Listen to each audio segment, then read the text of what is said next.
إن الحمد لله نحمده ونستعينه ونستغفره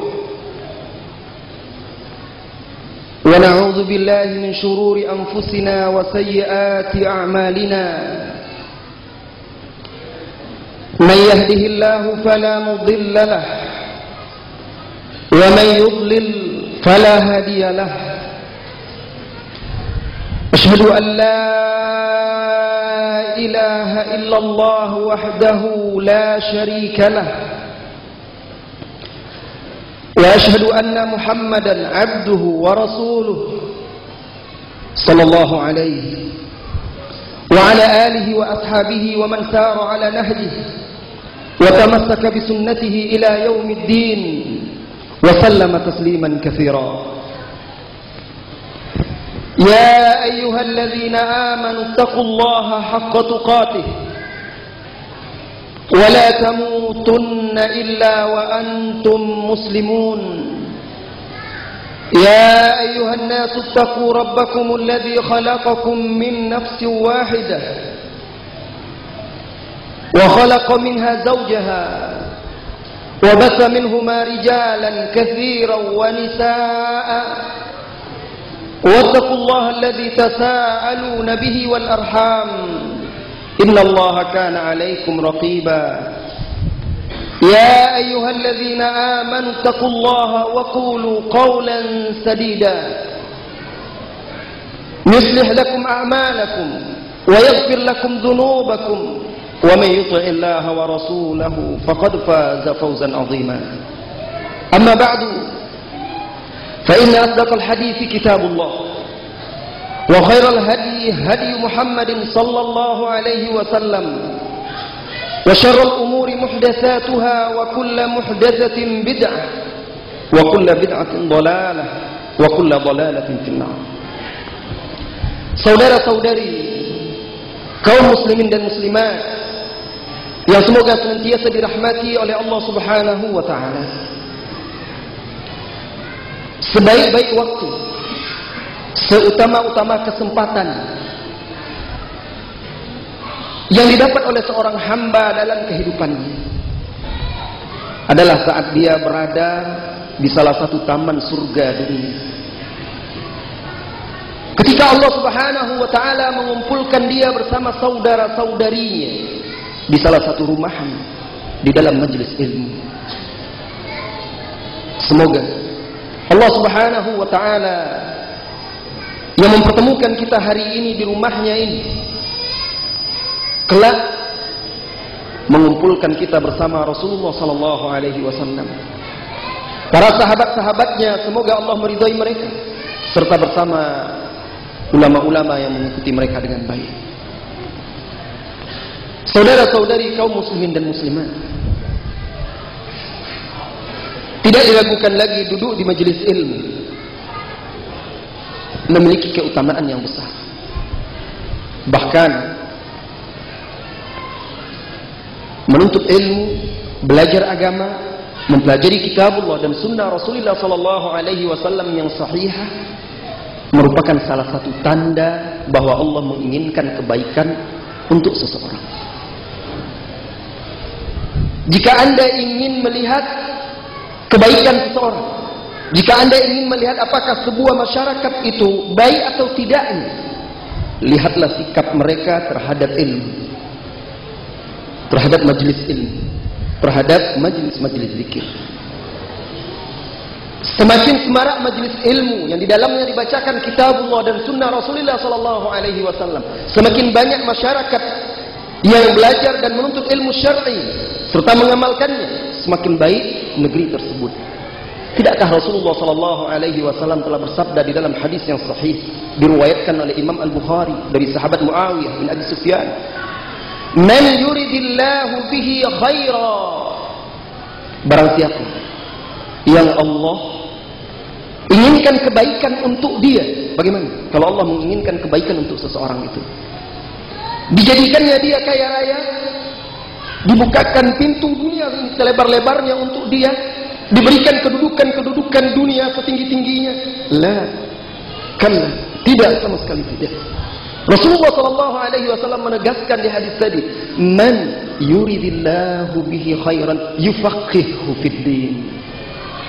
Barang siapa yang Allah menginginkan kebaikan untuk dia, baik kebaikan dunia maupun akhirat, yufaqqihhu fid din, Allah jadikan dia faqih, paham dalam hal apa? Ad-din, agama. Ini tanda kebaikan. Oleh karena itu, alangkah bahagia dan gembiranya kita pagi hari ini bisa duduk bersama untuk belajar bersama, mendengarkan ayat-ayat Allah Subhanahu wa ta'ala dan hadis-hadis Rasulullah sallallahu alaihi wasallam serta aqwalul ulama seputar bakti anak kepada ibu atau kedudukan ibu, seorang ibu di dalam Islam. Saudara-saudari kaum muslimin dan muslimat yang dirahmati oleh Allah Subhanahu wa taala. Tidak lupa saya ucapkan terima kasih kepada Bapak Camat, jazakumullahu khairan, beserta rombongannya. Alhamdulillah juga hadir bersama kita. Mudah-mudahan menjadi amal baik dan juga bisa memotivasi masyarakat untuk semakin giat memakmurkan masjid dengan kegiatan-kegiatan positif seperti menuntut ilmu syar'i ini. Kaum muslimin dan muslimat yang dirahmati oleh Allah Subhanahu wa taala. Ibu adalah kata pertama yang kita ucapkan ketika kita mulai pandai berbicara. Ketika kita kecil, dilahirkan, lalu mulai belajar berbicara. Pernahkah Anda mendengar seorang anak itu memanggil-manggil, ya, pa, bi? Ketika dia sudah mulai pandai berbicara, kalimat pertama, kata yang terucap di lidahnya adalah ma, bu, umi. Ini yang pertama, kalimat yang terucap di lisan kita. Ibu, kalimat paling indah yang pernah kita ulang-ulang dengan lisan kita.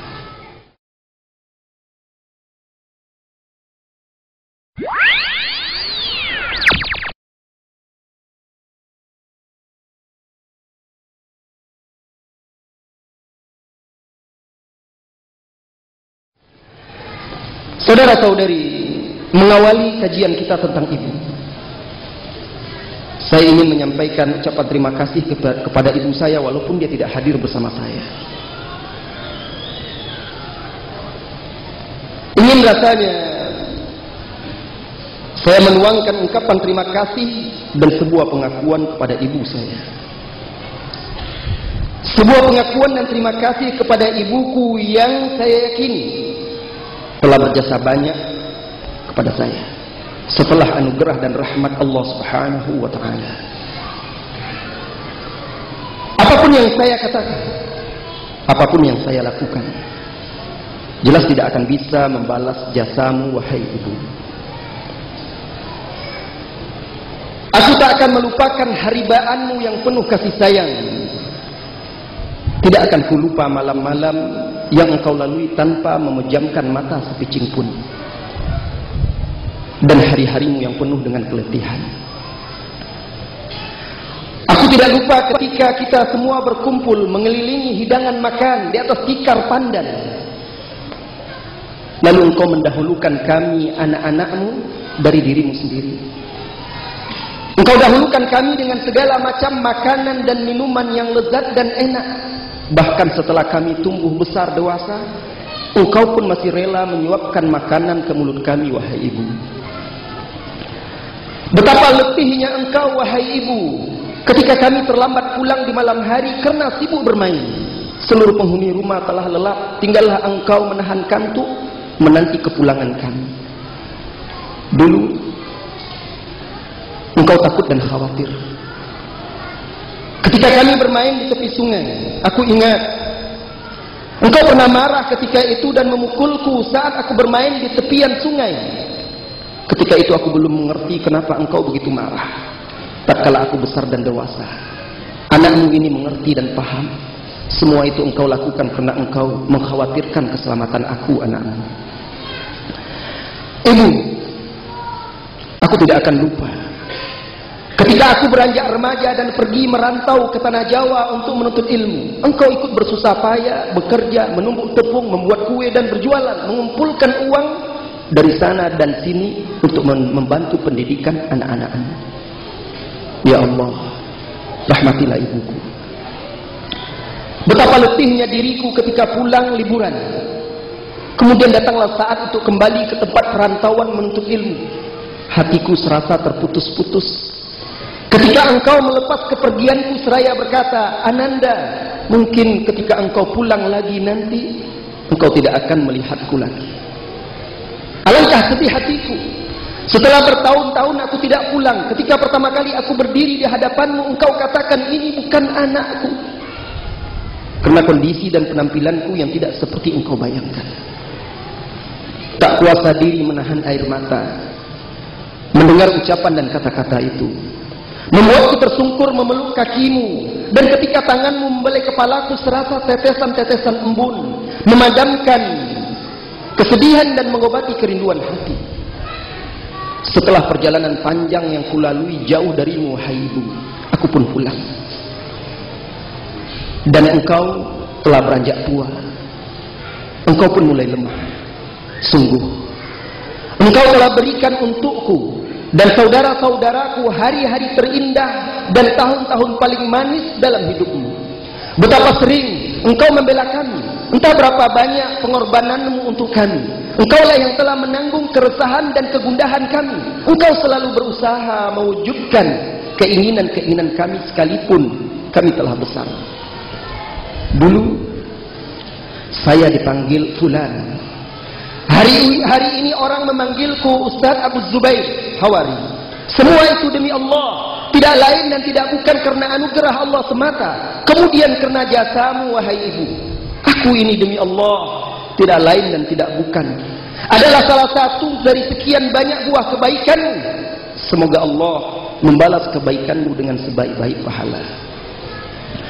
Wahai pemilik senyuman yang tulus, wahai pemilik hati yang dermawan dan penuh kasih sayang, untukmu duhai bunga yang tak pernah layu, untukmu wahai mata air yang bening, untukmu yang telah mengusap air mataku, untukmu yang telah membasuh kotoranku, yang telah menyuapkan makan dan minum dengan tangannya ke mulutku, untukmu yang telah menjadikan haribaannya sebagai ketenangan bagiku, matamu yang selalu mengawasiku. Kuhadiahkan untai kata dan rangkai kalimat hari ini untukmu. Semoga Allah membalas segala budi baikmu dengan sebaik-baik balasan. Ya Allah, jagalah ibuku dengan penjagaan, panjangkanlah umurnya, perbaikilah amalannya, dan tutuplah usianya dengan amal soleh di jalanmu. Ibu, kalaulah aku bisa menambah umurmu, akan aku tambah dengan umurku sekalipun aku harus binasa karenanya. Ibu, kalau aku kuasakan, ku angkat engkau setinggi-tingginya hingga ke langit.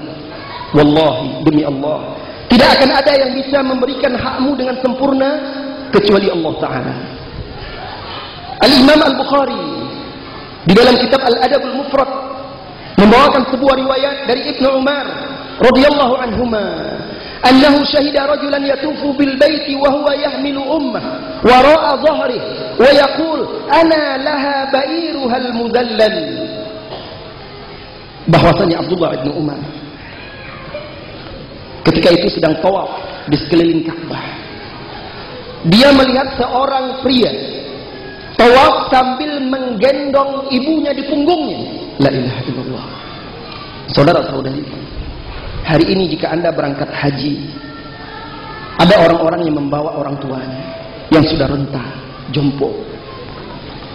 Siapa yang sanggup menggendong ibunya untuk tawaf di sekeliling Ka'bah itu? Kebanyakan orang sekarang dia akan sewa orang-orang itu untuk mendorong roda, kursi roda, dibayar. Atau menandungnya, mengangkat tandungnya. Tetapi pria ini digendong, ibunya tawaf 7 keliling. Tatkala dia melihat Ibnu Umar dari kejauhan, dia pun berteriak berkata, aku adalah laksana onta yang hina bagi ibuku. Jadi dia mengibaratkan dirinya onta. Kapan ibunya mau naik, maka dia akan tunduk dan patuh. Lalu dia berkata, ya Ibnu Umar, wahai Ibnu Umar, atarani jazaituha, wahai Ibnu Umar, apakah menurutmu dengan perbuatanku ini aku telah membalas budi jasa ibuku? Dia mengira dengan itu dia telah berjasa kepada ibunya. Dia menyangka dia telah membalas kebaikan ibunya. Apa kata Ibnu Umar? Dengarkan wahai saudara-saudariku. Qala la wala bi zafratin wahidah. Kata Ibnu Umar, tidak.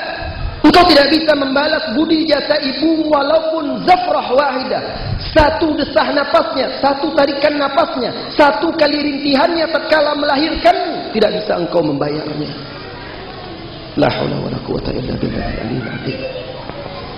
Saudara-saudari kaum muslimin dan muslimat, Imam Ahmad mengeluarkan di dalam kitabnya Al-Musnad, dan hadis ini disahihkan oleh Al-Hakim di dalam Al-Mustadrak, disetujui oleh Imam Az-Zahabi, juga disahihkan oleh Syekh Al-Albani rahimahullahu taala di dalam As-Sahihah. Qala Rasulullah sallallahu alaihi wasallam, dakhaltul jannah fa sami'tu fiha qira'ah. Aku masuk ke dalam surga. Lalu aku mendengar ada lantunan bacaan Al-Quran di dalam surga. Fakultu man hadha? Aku bertanya kepada malaikat-malaikat, siapa ini? Qalu Harithah ibn Nu'man. Ini adalah Harithah bin Nu'man. Faqala sallallahu alaihi wasallam, Rasulullah sallallahu alaihi wasallam bersabda, Kadzalikum albirru, kadzalikum albirru.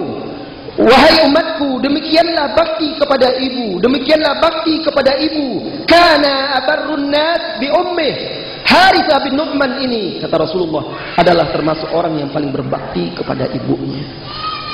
Lihat, apa kata Rasulullah sallallahu alaihi wasallam tentang bakti? Simak dengan hati sebelum mendengarkan dengan telinga. Bakti itulah yang membuat dia masuk ke dalam surga, sehingga dia bisa melantunkan ayat-ayat suci di dalamnya. Kadzalikumul bir, kadzalikumul bir. Demikianlah buah dari bakti. Demikianlah buah dari bakti. Wa kana abarrun nas bi ummi. Dan dulu dia di dunia, dan dia ini adalah termasuk orang yang paling berbakti kepada ibunya.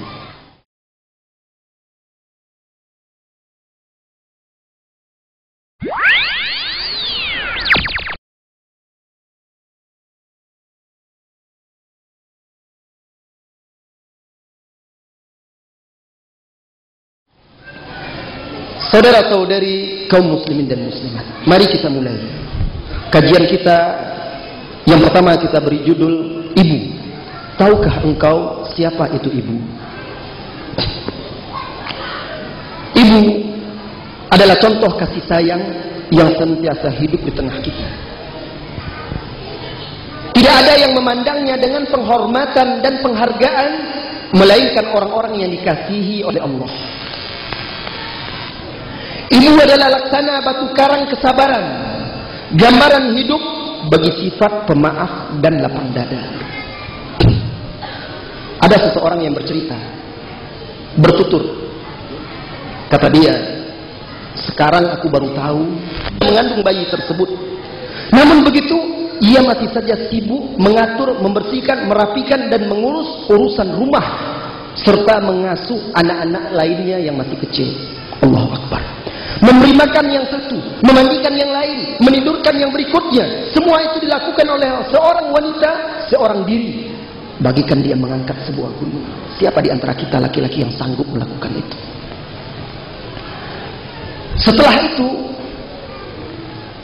ia masih berujar kepada kesabaran dengan tersenyum, seolah-olah dia berkata kepada kesabaran, hai kesabaran, ambillah pelajaran dariku. Hai sabar, ambillah pelajaran dariku seorang ibu. Cobalah wahai saudaraku, sehari saja engkau menjadi seorang ibu. Sanggupkah seorang laki-laki untuk tinggal bersama seorang bayi usia 2 atau 3 tahun sepanjang hari? Kalau tidak, dia akan menyumpah serapah atau memaki-maki dirinya sendiri karena kesal atau menyesal. Tidak bisa. Biasanya suami kalau sudah dapat bayi itu bukan biasa, luar biasa gembira, ditimbang-timbang, tapi sebentar saja. Kalau sudah capek, pandai alasannya. Apa kata dia? Dia mau menyusu nih, dia mau menyusu.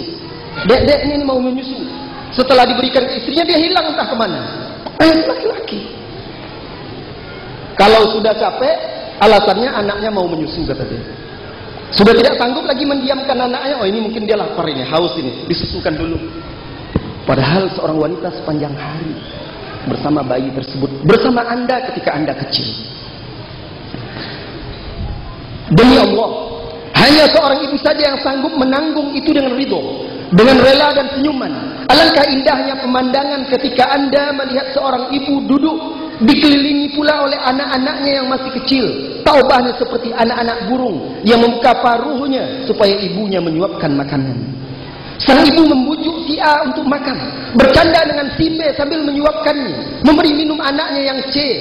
Setelah berulang kali merayu-rayunya, serta tertawa dengan yang paling kecil agar mau menyantap makanan. Sibuk dia dalam keadaan hamil itu.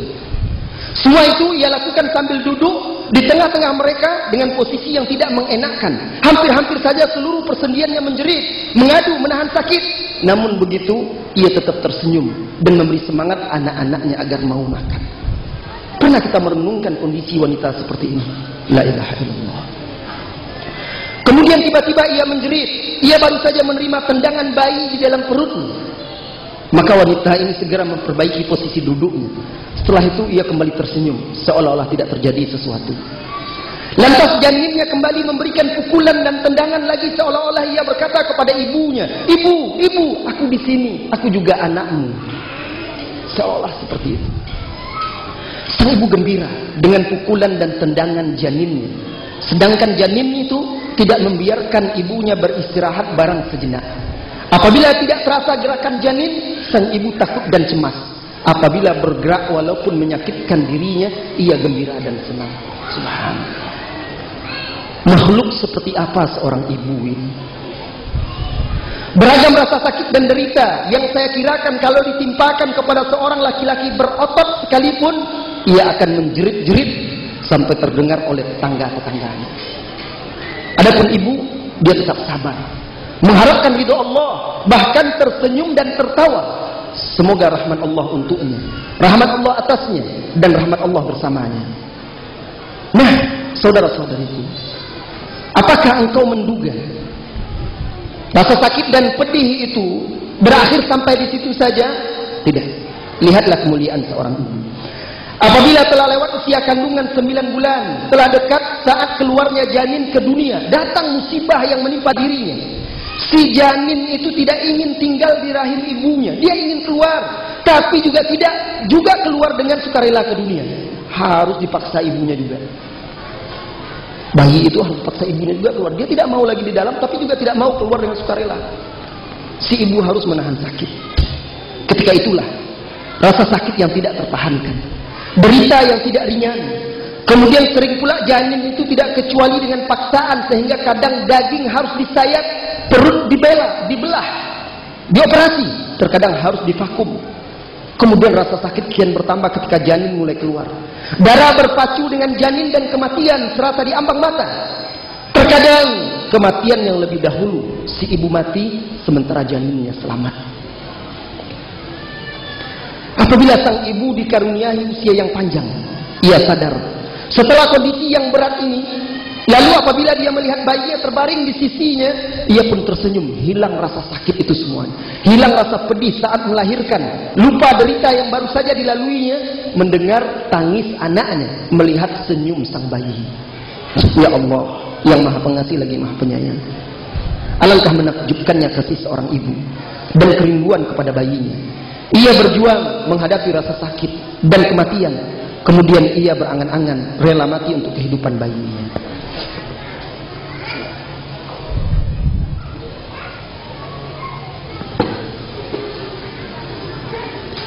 Kaum muslimin dan muslimat yang dirahmati oleh Allah Subhanahu wa taala. Al-Imam Al-Bukhari di dalam kitab Al-Adabul Mufrad mengeluarkan sebuah riwayat dari Ibnu Abbas radhiyallahu anhuma. Dan riwayat ini disahihkan oleh Syekh Al-Albani di dalam kitab Sahih Al-Adabil Mufrad. An Ibnu Abbas radhiyallahu anhuma annahu atahu rajulun Faqala inni khatabtu imra'atan fa'abat an tankihani. Wa khatabaha ghairi fa'ahabbat an tankihahu. Kata Ibnu Abbas, datang seseorang kepada Ibnu Abbas lalu bercerita, "Hai Ibnu Abbas, aku pernah meminang seorang wanita, tetapi dia menolak untuk menikah denganku. Lalu datang pria lain meminang wanita tersebut dan dia menerimanya, menikah dengan laki-laki itu. Faghirtu 'alaiha, maka aku pun cemburu, faqatal Tuhan, maka aku bunuh wanita itu." Ini cemburu buta. Kalau sekarang cinta ditolak, dukun beraksi. Nah, di situ tidak. Ketika itu dia cemburu, masa-masa jahiliyah dahulu. Dia bercerita, "Saya meminang seorang wanita, tapi dia menolak pinanganku. Lalu ada laki-laki lain yang meminangnya, dia terima. Faghirtu faqataltuha. Aku cemburu lalu aku membunuhnya. Fahalli min taubah." Setelah dia membunuh wanita itu, terbit penyesalan dalam dirinya. Maka dia mencari orang yang akan membimbingnya. Datang dia menemui Ibnu Abbas. Dia berkata, "Halli min taubah." Wahai Ibnu Abbas, apakah taubat saya masih akan diterima oleh Allah Subhanahu wa taala? Dosa membunuh seorang mukmin. Apa kata Allah Subhanahu wa taala di dalam surah An-Nisa? "Wa may yaqtul mu'minan muta'ammidan fajazaohu jahannam khalidan fiha wa ghadiba Allahu 'alaihi wa la'anah." Dan barang siapa sengaja membunuh seorang mukmin, sengaja dia membunuh seorang mukmin, maka balasannya adalah neraka jahanam. Dia kekal di dalamnya. Allah murka kepadanya, Allah melaknatnya, dan Allah siapkan wa'adda lahu azaban alim. Di dalam surah Al-Furqan, Allah menceritakan sifat-sifat ibadur Rahman. "Walladzina la yad'una ma'allahi ilahan akhar, wa la yaqtuluna an-nafsa allati harrama Allahu illa bil haqq. ولا يزنون ومن يفعل ذلك يلقى أثاما يضاعف له العذاب ويخلد فيه مهانا يوم القيامة ويخلد فيه مهانا." Dan orang-orang yang tidak berdoa kepada Tuhan selain Allah, di samping dia berdoa kepada Allah, artinya tidak melakukan kesyirikan. Serta orang-orang yang tidak membunuh jiwa yang diharamkan membunuhnya kecuali dengan hak, dan orang-orang yang tidak berzina. Barang siapa yang melakukan dosa-dosa ini, berbuat syirik, atau dia membunuh tanpa hak, atau dia berzina, wa may yaf'al dzalika yalqa athama, dia akan mendapatkan dosa yang besar. Yudha'af lahul adzaba yaumal qiyamah, dilipat gandakan azabnya di hari kiamat, wa yakhlud fihi muhana, dan dia akan kekal di dalam neraka dengan keadaan hina. Nah, besar dosanya, dosa yang besar membunuh seorang mukmin. Datang dia kepada Ibnu Abbas, bertanya, "Halli min taubah, apakah taubatku membunuh orang ini masih akan diterima?" Ketika itu Ibnu Abbas bertanya kepada dia, bukan dijawab bisa atau tidak, tetapi ditanya. Ibnu Abbas balik bertanya, "Qala ummuka hayyah?" Dia berkata, "Apakah ibumu masih hidup?" Qala la. Tidak, kata orang itu. Apa kata Ibnu Abbas? "Tub ila Allah azza wa jalla wa taqarrab ilaihi mastata'." Kalau begitu, bertaubatlah engkau kepada Allah azza wa jalla dan mendekatkanlah diri, bertakarrublah semaksimal mungkin, sebisa-bisanya kamu kepada Allah. Setelah itu orang itu pergi. Maka perawi hadis ini, tabi'in yang meriwayatkan hadis ini berkata, "Fadhahabtu ila Ibni Abbas fasa'altuhu lima sa'altahu an hayati ummi." Aku menemui Ibnu Abbas lalu bertanya kepadanya, "Hai Ibnu Abbas, kenapa engkau tanya apakah ibunya hidup atau tidak?" Ibnu Abbas berkata, "Dengarkan wahai saudara-saudari, kita ini gudang dosa, tempat kesalahan-kesalahan. Bagaimana kita menghapus dosa kita? Salah satunya lihat apa kata Ibnu Abbas? Inni la a'lamu amalan ila Allah aqrabu ila Allah azza wa jal min birri walidah." Karena sesungguhnya aku tidak mengetahui satu amalan yang paling mendekatkan seorang hamba kepada Allah daripada berbakti kepada seorang ibu.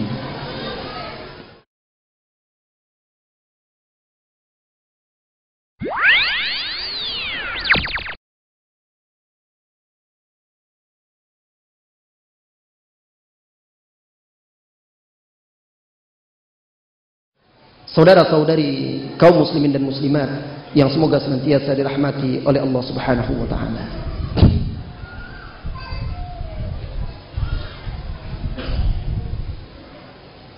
Ibu, kalaulah bintang gemintang memancarkan sinarnya menerangi, kalaulah semua burung-burung bernyanyi menyenandungkan namamu, kalaulah angin lembut bertiup menaburkan butiran embunan bening serta wangi di pangkuanmu, semua itu tidak cukup untuk membalas jasamu, wahai ibu. Dari Anas bin Malik radhiyallahu anhuma qala irtaqa an-nabiy sallallahu alaihi wasallam 'ala al-minbari darajah faqala amin thumma irtaqa thaniyata faqala amin thumma irtaqa thalithata faqala amin. Kata Ibnu Abbas, suatu hari Nabi sallallahu alaihi wasallam naik ke atas mimbarnya. Mimbar Nabi sallallahu alaihi wasallam terdiri dari 3 jenjang dan dia duduk di jenjang yang ketiga. Beliau naik ke jenjang yang pertama, faqala amin. Kemudian beliau naik lagi ke jenjang yang kedua, beliau mengucapkan amin. Kemudian naik ke jenjang yang ketiga, beliau pun mengucapkan amin. Summa stawa fajalas. Kemudian beliau duduk di yang ketiga itu. Faqala ashabuh.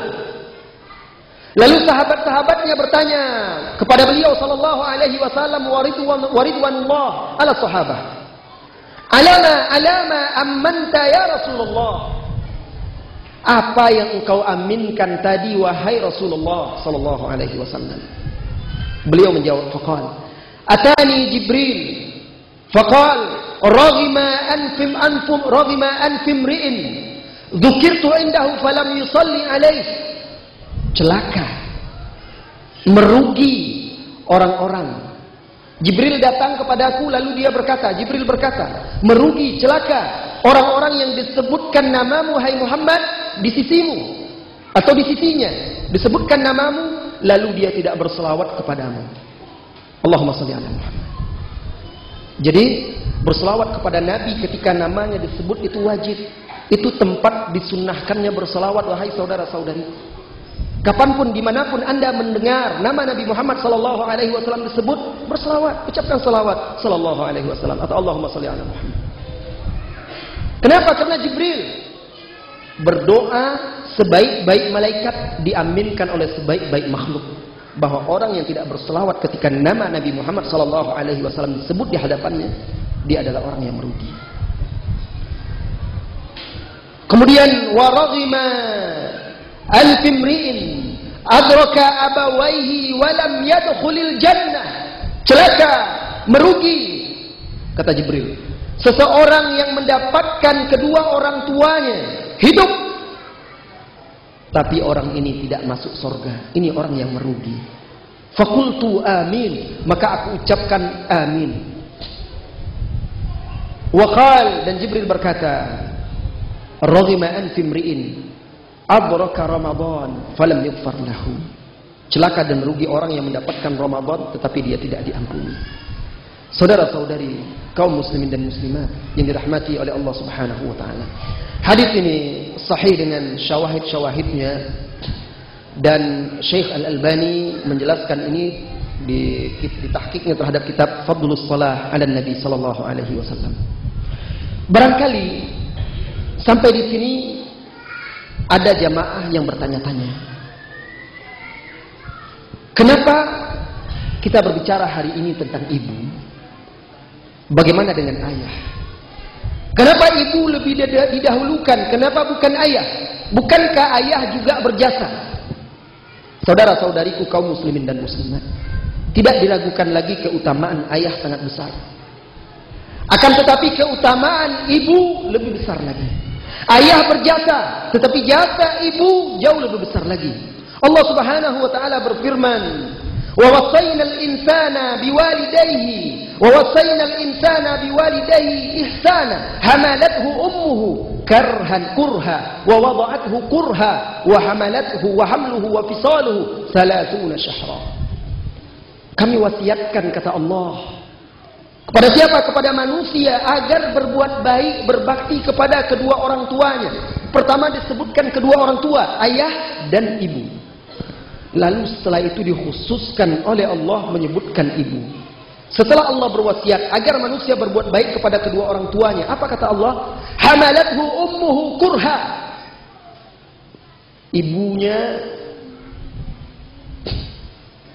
Ibunya mengandungnya kurha, dengan kondisi berat. Dan dia sebenarnya tidak menginginkan rasa sakit itu, tetapi harus ditanggungnya karena mengandung. Wa wada'athu kurha. Begitu juga dia melahirkan bayi manusia itu dengan berat. Kemudian ditambah lagi wa hamluhu wa fisaluhu 30 syahra. Lalu dia menyusui hingga menyapihnya 30 bulan. Lihat, berkata Ibnu Athiyah mengomentari ayat ini. Allah menyebut ibu di dalam ayat ini pada 4 tingkatan. Dan ayah 1 tingkatan saja, yaitu digabungkan dengan ibu. Di dalam firman-Nya berbakti kepada kedua orang tua. Setelah itu disebutkan oleh Allah kehamilan ibu, kemudian melahirkan anak, kemudian menyusui, dan diungkapkan dengan menyapihnya. Berarti 1:3. 1:3 kedudukan ibu dibandingkan ayah. Maka keutamaan ibu sangatlah besar, kedudukannya sangat tinggi. Ibu, karena kemuliaanmu kening, tertunduk hina di depanmu, namamu semerbak mewangi, haribaanmu menghangati jiwaku. Allah yang maha tinggi lagi mulia menjagamu. Kepadamu ibuku aku rindu. Ridhamu atasku bagai hembusan angin dan sejuk menghapus dukaku. Kasihmu duhai ibu penawar luka-lukaku, pelipur lara sepanjang umurku dan tempat bernaungku. Setelah kepada Allah, hanya kepadamulah aku mengadu. Kalau problema merundung, dengan doamu duhai ibu sirna segala kesusahanku. Doamu laksana jalan bagi hatiku. Wahai ibu, engkaulah yang membuat indah hidupku. Bunga-bunga dan indah mekar dan mata air yang tak pernah berhenti mengairiku. Tak dapat kuhitung malam-malam yang kau lalui tanpa memejamkan matamu. Hatimu bersedih ketika aku pergi meninggalkanmu. Teruslah ibu menjadi pelita bagiku, agar aku bisa berbakti kepadamu.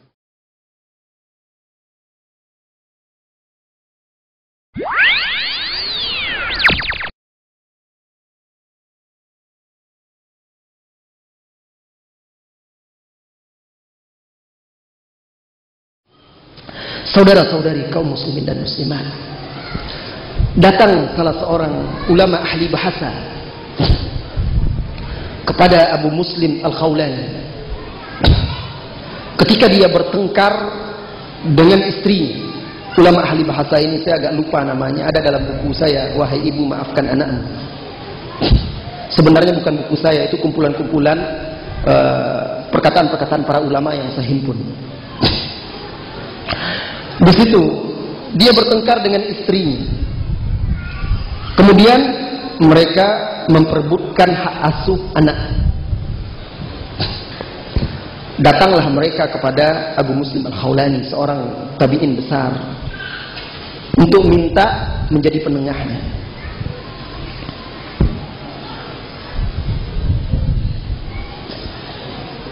Lalu ketika itu setiap mereka diberi kesempatan untuk berbicara, mendatangkan hujah-hujahnya, menyatakan bahwa dirinya berhak untuk mengasuh sang anak. Lalu apa kata suaminya?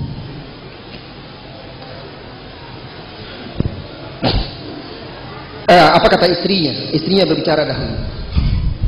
Wahai imam, suamiku ini ingin merebut anakku, padahal aku yang mengandungnya, aku yang melahirkannya, aku yang menyusuinya, aku yang mendidiknya. Kemudian dibantah lagi oleh suaminya. Suaminya ini ahli bahasa, pandai beretorika, berhujjah. Dia berkata, apa kata dia? Tidak benar. Aku mengandung anak itu sebelum engkau mengandungnya. Aku melahirkannya sebelum engkau melahirkannya. Aku yang berhak. Apa kata sang imam itu? Diam, aku tidak butuh baik-baik syairmu, puisi-puisimu. Engkau mengandungnya dengan ringan di tulang sulbimu. Dia mengandung anak itu dengan berat dan susah payah. Engkau melahirkannya dengan nikmat. Dia melahirkannya menantang maut dan kematian. Akhirnya diserahkan kepada wanita itu. Jadi tidak sebanding. Jasa seorang ibu memang lebih wajib didahulukan. Kita berbakti kepada ayah itu diperintahkan oleh Allah. Kepada ibu lebih lagi. Kita lanjutkan bagian berikutnya. Pada bagian yang berikut ini saya akan menyampaikan beberapa kisah-kisah yang mudah-mudahan bisa mengingatkan kita. Dan kisah juga salah satu metode Al-Quran dalam mendakwahi manusia.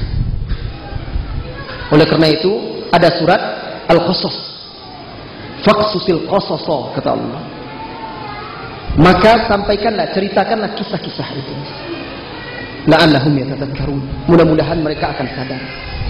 Kisah selama itu benar dan tidak bertentangan dengan syar'i, dengan sendi-sendi syariat, bisa memberikan faedah, maka tidak mengapa kita mendengarkannya untuk menggugah hati kita. Nah, kebanyakan kisah, cerita yang akan saya sampaikan ini adalah seputar durhaka kepada ibu. Dan saya tidak akan banyak menyampaikan kisah-kisah bakti kepada ibu. Kenapa? Karena bakti kepada ibu adalah wajib. Wajib atas anak-anak.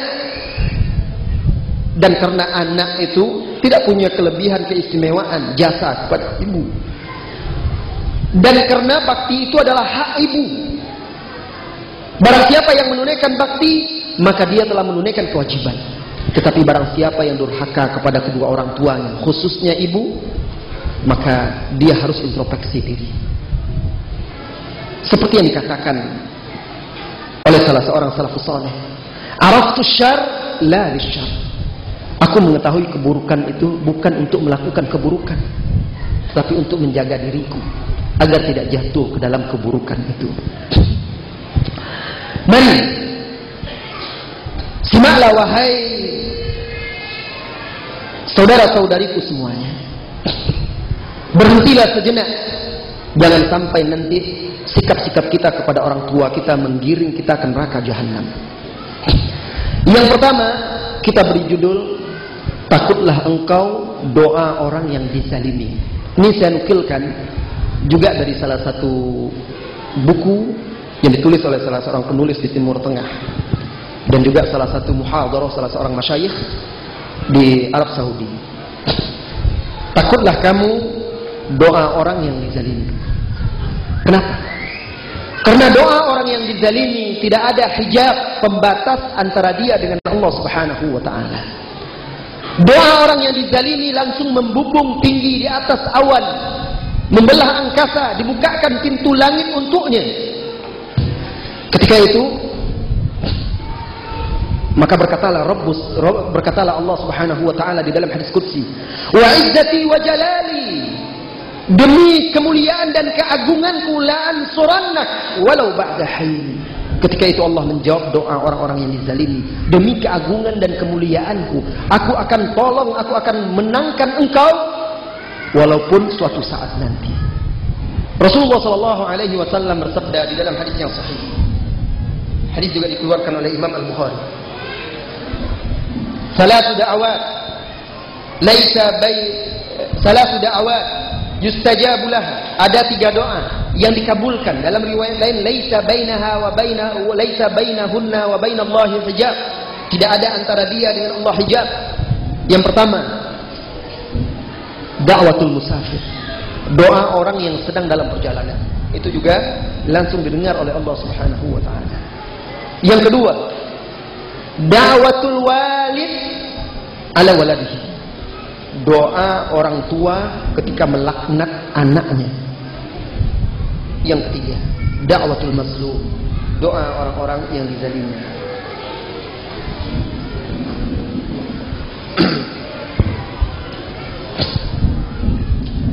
Berkata Ka'ab Al-Ahbar,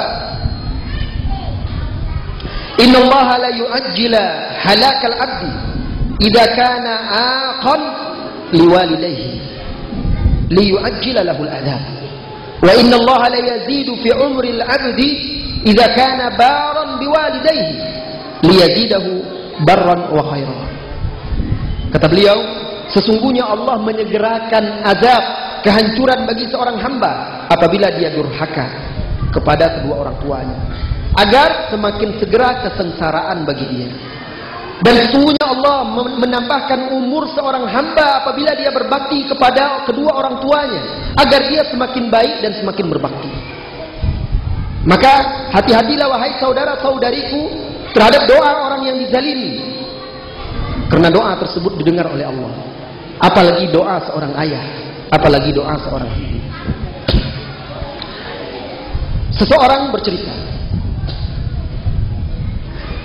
suatu ketika aku sedang bersama seorang syekh. Datanglah seseorang yang melaknat ibunya. Datang sambil melaknat, mencaci, memaki ibunya. Syekh ini bercerita, "Fanahaituhu an dzalik." Aku mendengar orang itu mencela, melaknat, mencaci ibunya. Lalu aku melarangnya. Aku larang dia. Lalu aku tanyakan kepada dia, "Apa dosa ibumu? Apa kesalahannya sampai engkau melaknat ibumu? Ada apa dan kenapa?" Apa kata anak ini? "Ibuku menyihir istriku." Syekh tadi berkata, "Subhanallah. Bagaimana engkau tahu bahwa ibumu menyihir istrimu? Bagaimana engkau tahu bahwa pelakunya adalah ibumu?" Laki-laki ini berkata, "Istriku yang bercerita. Istriku yang menyampaikan kepadaku bahwa ibuku menyihirnya, tetapi ibuku mengingkari." Maka orang tadi berkata, Syekh tadi, "Aneh. Engkau percaya kepada istrimu lalu mendustai ibumu."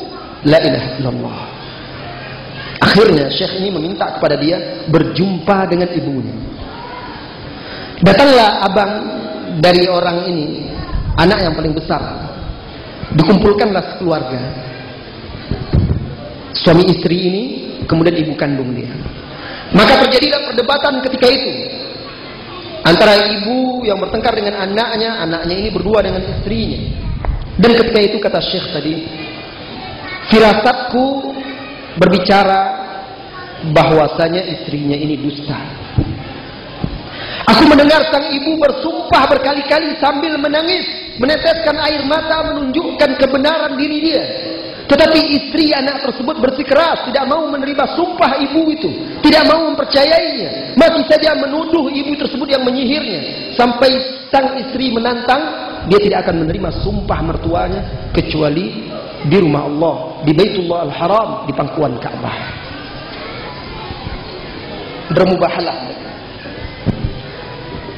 Akhirnya ketika sang istri, sang menantu bersikeras, apa kata Syekh? "Pergilah, izhabu ila Baitillahil Haram." Pergilah ke rumah Allah, Baitullah Al-Haram. Pergilah ke sana dan berdoa kepada Allah Subhanahu wa taala. Kemudian aku meminta, kata dia, aku minta nomor telepon anaknya yang paling besar. 2 hari setelah kejadian itu, aku hubungi anaknya yang paling besar. Aku tanya bagaimana kelanjutan peristiwa tadi. Anak yang paling besar itu bercerita, "Kami pergi ke rumah Allah, ke Baitullah Al-Haram, Masjidil Haram, di pangkuan Ka'bah. Di sana ibuku berdoa, melaknat dirinya jika dia berdusta dan tidak akan kembali ke rumahnya. Dan jikalau ketika itu dia berdoa bahwasanya jikalau dia berdusta, maka jauhkanlah ya Allah aku dari rumah anakku." Lalu dia berdoa juga agar Allah membela dia terhadap istri anaknya. Kemudian anak tersebut bercerita, "Kemudian kami kembali pulang ke rumah kami bersama ibu." Anak yang paling besar ini membawa ibunya pulang. Ibunya pulang dengan meneteskan air mata, membasahi pipinya. Tatkala kami sampai di depan rumah, tiba-tiba kami mendapatkan kabar bahwa saudaraku dan istrinya yang durhaka kepada mertuanya tadi wafat mati setelah terjadi kecelakaan di jalan. La ilaha illallah. Bukankah Allah Subhanahu wa taala berfirman di dalam Al-Qur'an, "Wa la tahsabannallaha ghafilan amma ya'maludz zalimun." Janganlah orang-orang tersebut lalai, janganlah orang itu menganggap Allah lalai. Allah lengah, Allah lupa terhadap orang-orang yang zalim. Tidak. Allah akan menolong orang-orang yang dizalimi, menghukum orang-orang yang zalim. Bagaimana kalau seandainya yang dizalimi adalah ibu? Dan hadis tadi mengatakan, salah satu doa yang dikabulkan oleh Allah adalah doa ibu ketika dia melaknat, menghukum anaknya. Maka saudariku, maka wahai para istri, bertakwalah kepada Allah Subhanahu wa taala. Engkau juga akan menjadi seorang ibu suatu hari nanti. Anggaplah ibu tersebut salah. Anggaplah ibu suamimu keliru. Apakah berhak kita berbuat buruk, bermuamalah yang tidak baik, melupakan kebaikan-kebaikan dan jasa-jasa sang ibu? Bukankah Allah Subhanahu wa taala memerintahkan kita berbakti kepada kedua orang tua sekalipun keduanya kafir? Wa in jahadaka 'ala an tusyrika bi ma laysa laka bihi 'ilmun fala tuti'huma wa sahibhuma fid dunya ma'rufa. Dan jikalau kedua orang tuamu itu mengasuhmu, mengajakmu untuk berbuat syirik, mensekutukanku dengan sesuatu yang engkau tidak memiliki ilmu tentang itu, jangan taati kesyirikan tersebut. Jangan ikuti kedua orang tuamu melakukan kesyirikan, tetapi wasahibuhuma fid dunya ma'rufa. Tetap engkau pergauli dia, sikapi dia di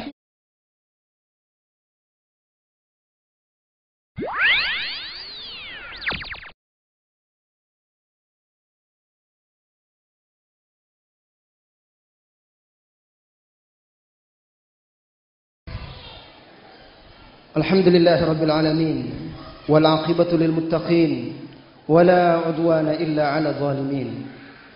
Ashhadu an la ilaha illallah wahdahu la sharika lah, wa ashhadu anna Muhammadan abduhu wa rasuluh. Allahumma salli wa sallim wa an'im ala nabiyil karim Muhammadin wa ala alihi wa ashabihi wa man sara ala nahjihi wa tamassaka bi sunnatihi ila yaumiddin. Saudara-saudari kaum muslimin dan muslimat, mari kita lanjutkan kebersamaan kita bersama ibu. Datang seseorang menemui Umar ibn Khattab radhiyallahu anhu. Lalu dia berkata, "Inna li umman balagha biha al-kibar, annaha la taqdi hajataha illa wa dhahri matiyatan laha. فهل أديت حقها؟ قال لا، لأنها كانت تصنع بك ذلك وهي تتمنى بقاءك وأنت تصنعه وتتمنى فراقها." Seseorang datang kepada Umar ibn Khattab radhiyallahu anhu. Orang itu berkata, "Wahai Amirul Mukminin, aku punya seorang ibu yang sudah tua renta, dan dia tidak menunaikan hajatnya melainkan punggungku sebagai tunggangan. Dia digendong. Senantiasa aku gendong. Kemanapun dia pergi, aku gendong. Fahal adaitu haqqaha? Apakah aku sudah menunaikan hak ibuku? Tidak. La, kata Umar. Li'annaha kanat tasda'u bika dzalika wa hiya tatamanna baqa'ak. Karena ibumu dahulu ketika menggendongmu, susah payah dia menggendongmu, dia tetap berharap engkau hidup. Dan dia tidak mau melepasmu. Wa anta, sedangkan engkau melakukan itu, menggendong ibumu, engkau berharap dia segera turun. Karena itu tidak akan pernah bisa sama. Maka wahai saudara-saudariku, bandingkanlah kerinduan kasih sayang dan kelembutanmu dibandingkan kasih sayang dan kelembutan seorang ibu. Dengarkan saudariku, dengarkan saudaraku, dengarkan semuanya.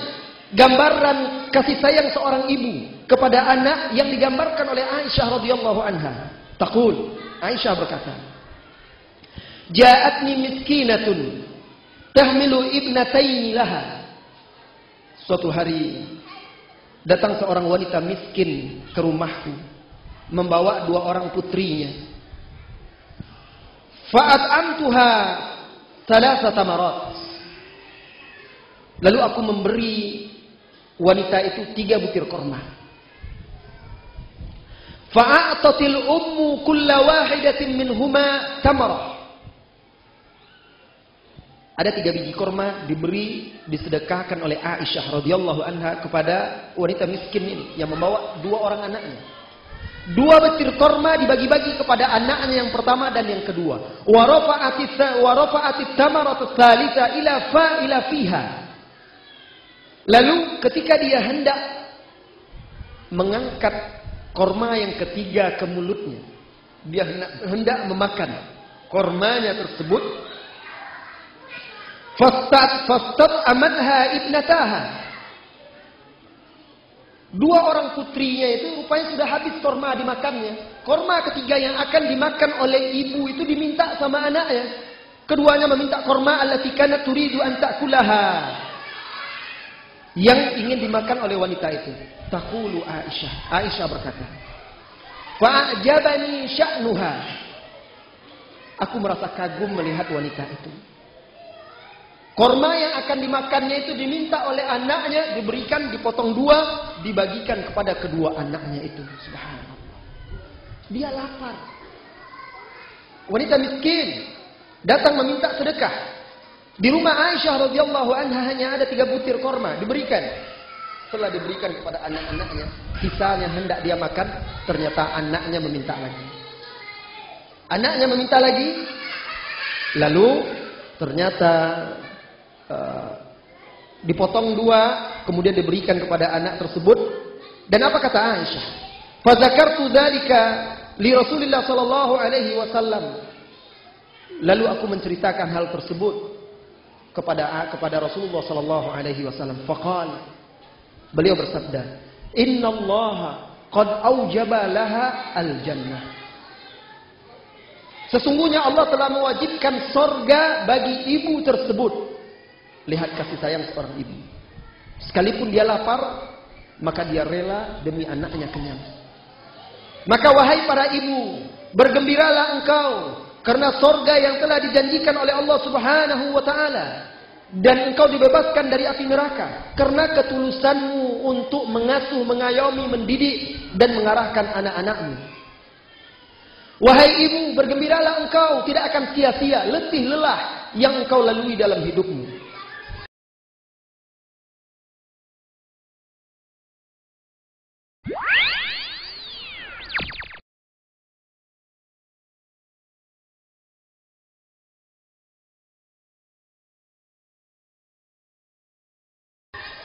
Kita masuki bagian yang berikutnya, kita beri judul,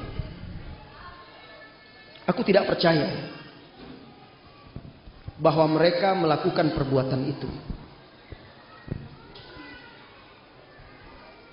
Dengarkan kisah yang dituturkan oleh seorang ibu yang tua dan lemah.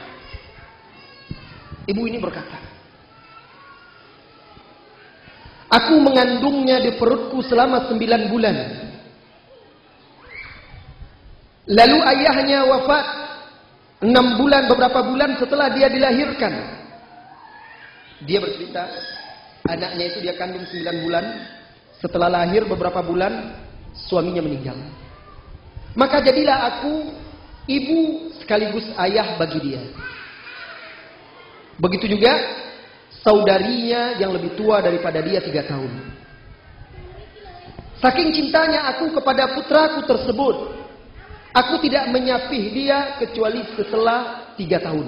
Saking sayangnya dia kepada anak tersebut karena ayahnya tidak ada lagi, disusuinya anak tersebut hingga 3 tahun. Wa ba'da an tarakahu bi nafsihi, dan setelah dia tinggalkan dengan sendirinya. Seluruh dan segala perhatian aku curahkan kepada dia.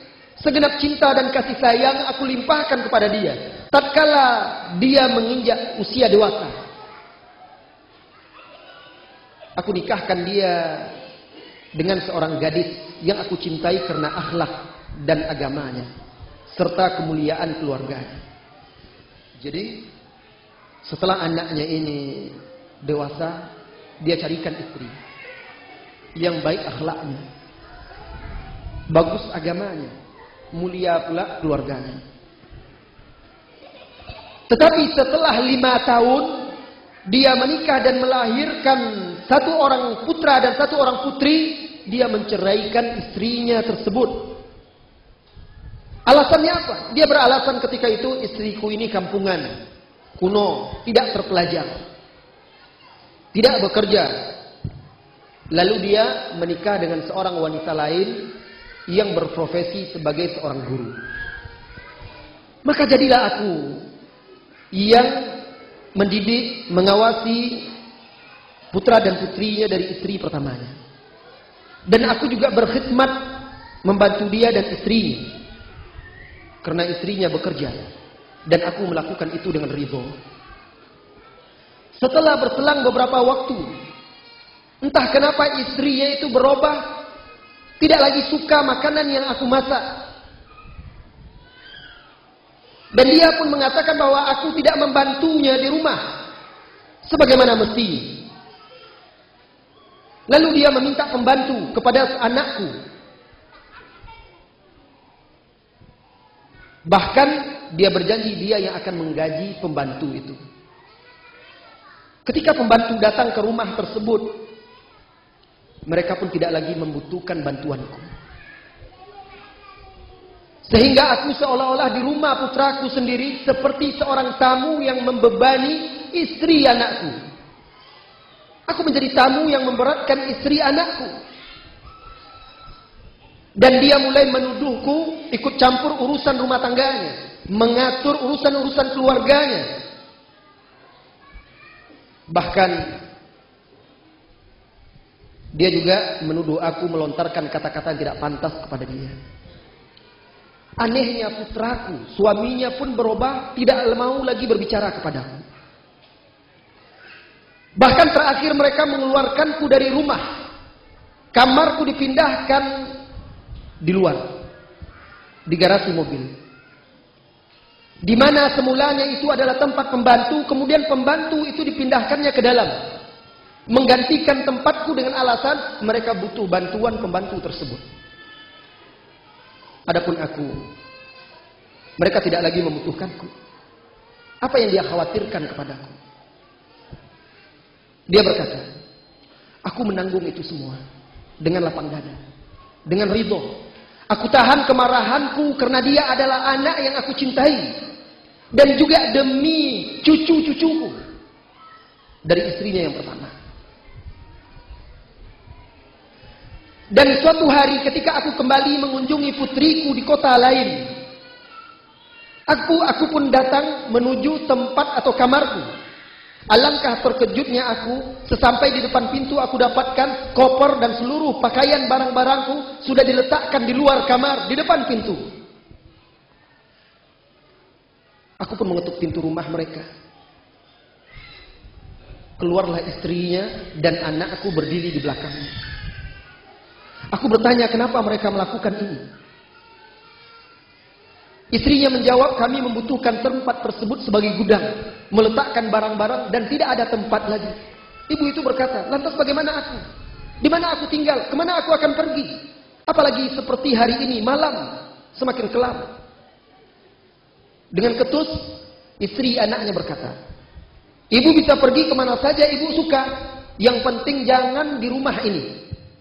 Bumi Allah itu luas, silahkan ibu tinggal dimanapun ibu suka. La ilaha illallah. Di mana hati, di mana perasaan, di mana akhlak, di mana adab. Ibu itu bercerita. Anehnya, anakku berdiri di belakangnya sama sekali tidak menggerakkan lisannya, tidak berbicara sepatah kata pun.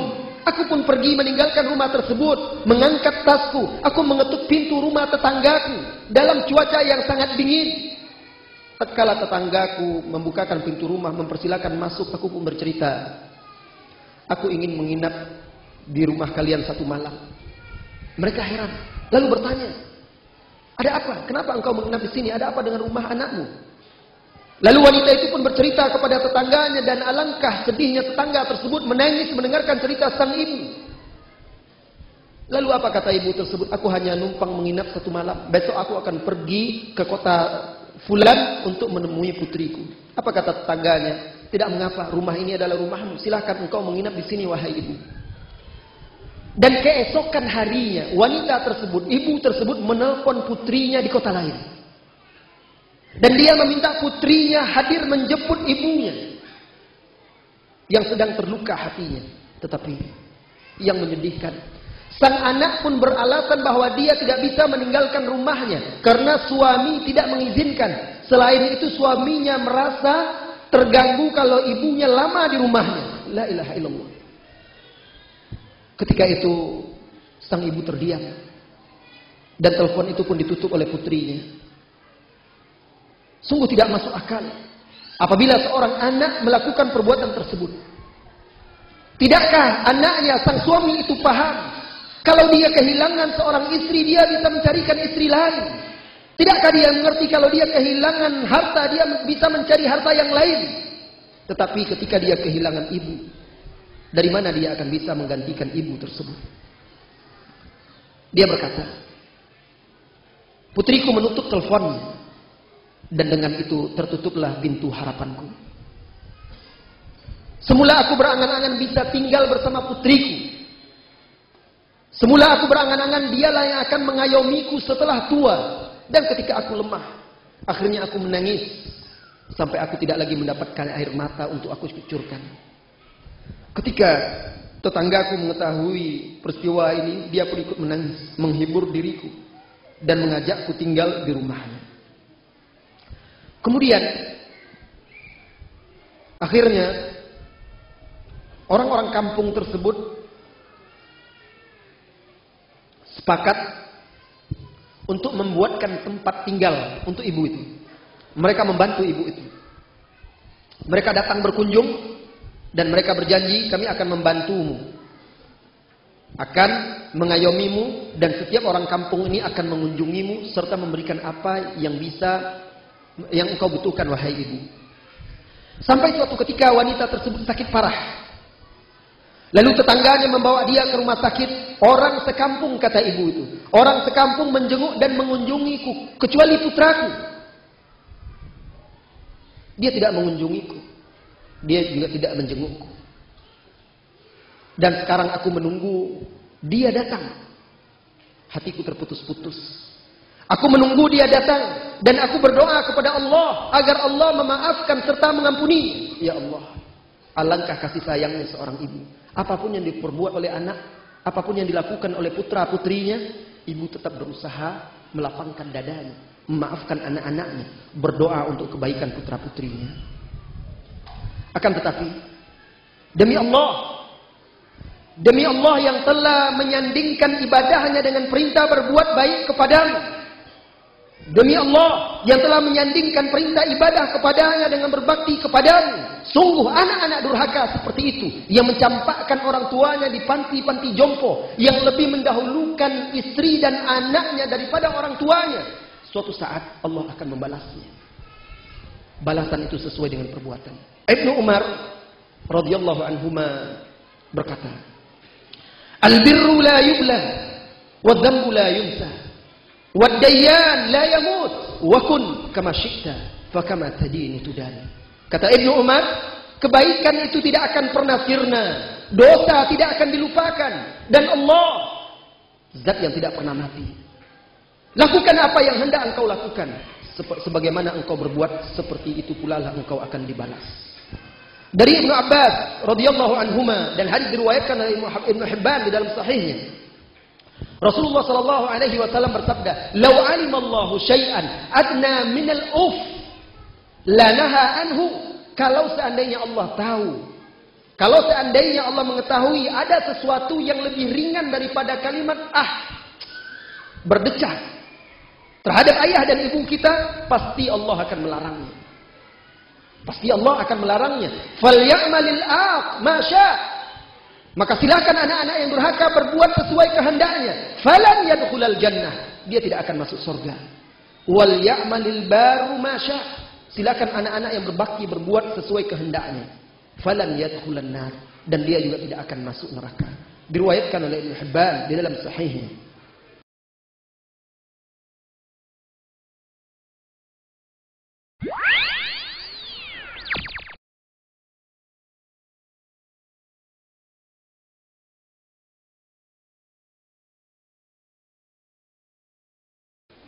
Saudara-saudari kaum muslimin dan muslimat yang semoga senantiasa dirahmati oleh Allah Subhanahu wa taala.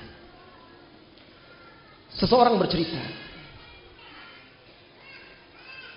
suatu ketika dia mengunjungi temannya, saudaranya atau sahabatnya. Lalu dia berkata, sahabatnya ini, tetangga saya ada keluarganya yang meninggal, sebentar lagi akan disolatkan. Maukah engkau menemani saya untuk ikut menyelenggarakan jenazahnya di Masjid Jami'? Lalu temannya ini mau. Yang bercerita, sahibul kisah pun mau menemani. Lalu mereka berkata, Shalaina 'alal janazah, thumma tabi'naha ilal maqbarah. Kami mengantarnya, menyolatkan jenazah tersebut dan ikut mengantar ke kuburan. Di kuburan ada seorang laki-laki yang menangis terisak-isak, merintih. Aku berkata, siapa ini? Temanku berkata, ini adalah anak yang meninggal itu, perempuan yang wafat itu. Subhanallah. Sampai seperti itu kecintaan dan bakti dia kepada ibunya sehingga dia menangis seperti itu. Apa kata temannya? Tidak. Itu bukan air mata cinta, bukan air mata kasih sayang, tetapi itu adalah air mata penyesalan. Ibunya ini mati dan dia belum sempat melihat menjenguk ibunya semenjak 3 tahun. La ilaha illallah. Sudah berapa lama Anda tidak menjenguk ibumu? Sudah berapa lama Anda tidak menghubunginya? Tidak menanyakan keadaannya? Bagi seorang ibu dia tidak membutuhkan hartamu. Cukup engkau menelpon, menanyakan keadaannya, menjenguk dia, melihat dia, itu sudah membesarkan hatinya, membuat dia bahagia, membuat dia lapang. Kaum muslimin dan muslimat yang dirahmati oleh Allah Subhanahu wa taala. Lalu temannya itu bercerita, wanita ini dirawat di rumah sakit selama 20 hari. Dan dia meminta kepada tetangga-tetangga, kerabat-kerabatnya untuk memanggil anaknya karena dia berharap bisa melihat anaknya. Ketika itu wanita itu mati. Seolah-olah dia berkata, hatiku tersobek-sobek karena perbuatan anakku. Karena hati anakku kepadaku seperti batu. Begitulah kita. Biasanya kita, wahai saudara-saudariku, tidak mengetahui dan tidak memahami harga dan nilai sesuatu kecuali kita setelah kita kehilangan. Setelah kita kehilangan sesuatu itu, baru kita paham betapa berharganya. Setelah kita kehilangan ibu, baru kita merasakan betapa mulia dan berharganya seorang ibu. Ibumu yang tidak merasakan nikmat makan, yang tidak merasakan nyenyak tidur, sehingga engkau kenyang dan sehingga engkau nyenyak tidur. Berapa sering ibu kita melindungi kita? Berapa banyak hari-hari yang dia lalui, dia tidak tidur. Dia rela lapar asalkan kita kenyang. Ibu, dia rela tidak seksi demi mengandung kita. Ibu, dia rela untuk tidak berbadan bagus demi menyusui kita. Dia lakukan semua itu untuk anak-anaknya. Allah Subhanahu wa taala berfirman, "Wa'budullaha wa la tusyriku bihi syai'an wa bil walidaini ihsana." Ibadatilah Allah dan janganlah engkau menyekutukannya dengan suatu apapun, serta berbaktilah kepada ibu bapakmu. Allah di ayat ini menyandingkan antara perintah mentauhidkannya, larangan dari kesyirikan, dengan perintah berbuat baik, berbakti kepada orang tua, serta larangan durhaka. Bagaimana kita berbakti kepada ayah ibu kita jika dia masih hidup? Kaum muslimin dan muslimat, Al-Imam Al-Bukhari membawakan sebuah kisah yang dikisahkan oleh Rasulullah SAW tentang umat sebelum kita. 3 orang yang disatukan oleh Allah dalam sebuah perjalanan, lalu turun hujan. Lalu akhirnya mereka berlindung di sebuah gua. Saking lebatnya hujan, terjadi longsor, bebatuan pun menutup pintu gua tersebut. 3 orang ini berusaha untuk mendorong, membuka pintu tersebut. Sedikit pun bebatuan itu bergeming, tidak bergerak dari posisinya. Sampai akhirnya setiap mereka berkata, tidak akan ada yang menyelamatkan kita, melainkan setiap kita berdoa dengan amal soleh yang pernah dia lakukan. Berdoa dengan amal soleh yang pernah dia lakukan. Maka yang satunya berkata, ya Allah, dahulu aku memiliki kedua orang tua yang sudah tua, istri dan anak. Dan setiap kali aku pulang bekerja, aku membawa susu dan makanan. Sebelum aku memberikan istri dan anakku, aku dahulukan ayah ibuku. Sampai suatu hari aku terlambat pulang, dan ketika aku pulang, hari telah malam. Mereka belum makan. Ayah ibuku telah tidur. Maka aku berdiri menunggu ayah ibuku bangun. Dan anak-anakku bergantungan di kakiku meminta susu. Dia tidak berikan anaknya sebelum dia memberikan ayah ibunya. Lalu dia berkata, ya Allah, kalaulah apa yang aku lakukan ini adalah amal soleh, ikhlas karenamu semata, maka selamatkanlah kami dari mara bahaya ini. Ketika itu Allah kabulkan, menunjukkan bahwa perbuatannya itu adalah amal soleh. Maka bergeserlah batu itu sedikit sehingga nampak celah, menumbuhkan asa mereka untuk selamat dari para bahaya itu. Lihat buah dari bakti. Dia mendahulukan orang tuanya daripada anak dan istri. Terkadang di rumah kita berkecukupan. Anak istri kita makan lengkap. Ibu kita di kampung susah payah. Makan apa adanya. Kemudian kita tidak mau mengirimkan dia sesuatu. Tidak hendak memberikan dia hadiah-hadiah. Atau tidak ingin dia senang seperti kita senang. Memakan apa yang kita makan. Memakai apa yang kita pakai. Merasakan tidur seperti kita tidur nyenyak di atas kasur yang empuk. Mana bakti kita kepada ibu kita? Allah Subhanahu wa ta'ala menyandingkan perintah bakti kepada ibu setelah perintah beribadah kepadanya. Allah juga berfirman di dalam ayat lain, surat lain, anishkurli waliwalidaik ilayyal masir. Dan agar engkau itu bersyukur kepadaku, kata Allah, dan bersyukurlah kepada kedua orang tuamu. Di sini maksudnya berterima kasih kepada kedua orang tua. Rasulullah sallallahu alaihi wasallam bersabda di dalam hadis yang sahih, "Raghima anfih, raghima anfih, raghima anfih." Faqil, "Man ya Rasulullah?" Celaka, merugi. Lalu ada sahabat yang bertanya, "Siapa ya Rasulullah orang yang merugi itu?" Sallallahu alaihi wasallam, beliau menjawab, "Man adraka walidayhi 'indal kibar, aw ahadahuma, aw kilahuma, thumma lam yadkhulil jannah." Celaka orang-orang yang mendapatkan ibu bapaknya atau salah seorangnya di usia tua, lalu dia tidak masuk surga. Kenapa? Karena tidak berbakti kepada kedua orang tua. Kenapa di sini sering disebut oleh Al-Quran usia tua? Karena usia tua seseorang itu seperti ketika dia kecil. Di saat itulah dibutuhkan kesabaran. Dulu orang tua itulah, ayah ibumu lah yang membasuh kotoranmu ketika engkau kecil.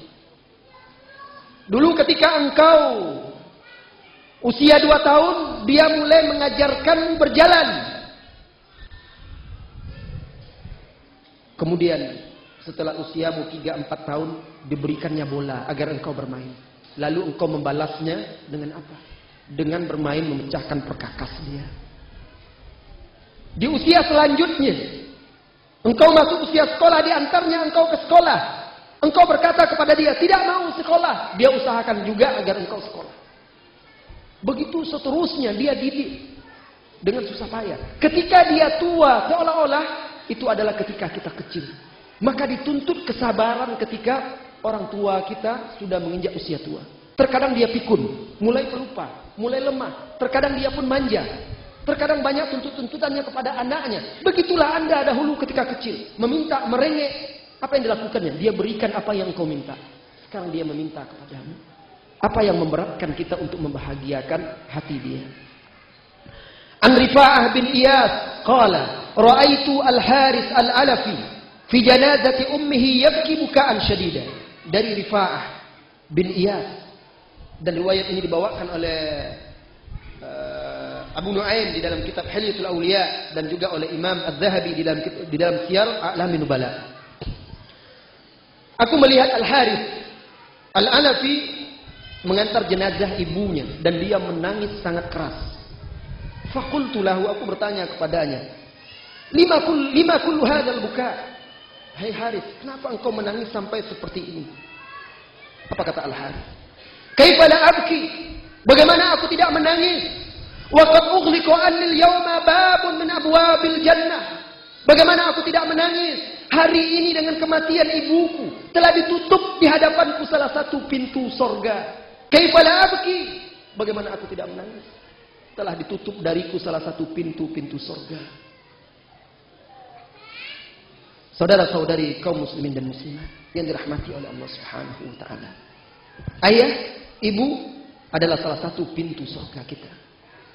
Bahkan di dalam hadis disebutkan dia adalah pintu surga yang tengah. Jika engkau hendak, jaga pintu surga tersebut. Jika ingin, silakan sia-siakan orang tua, maka pintu tersebut akan ditutup oleh Allah Subhanahu wa taala.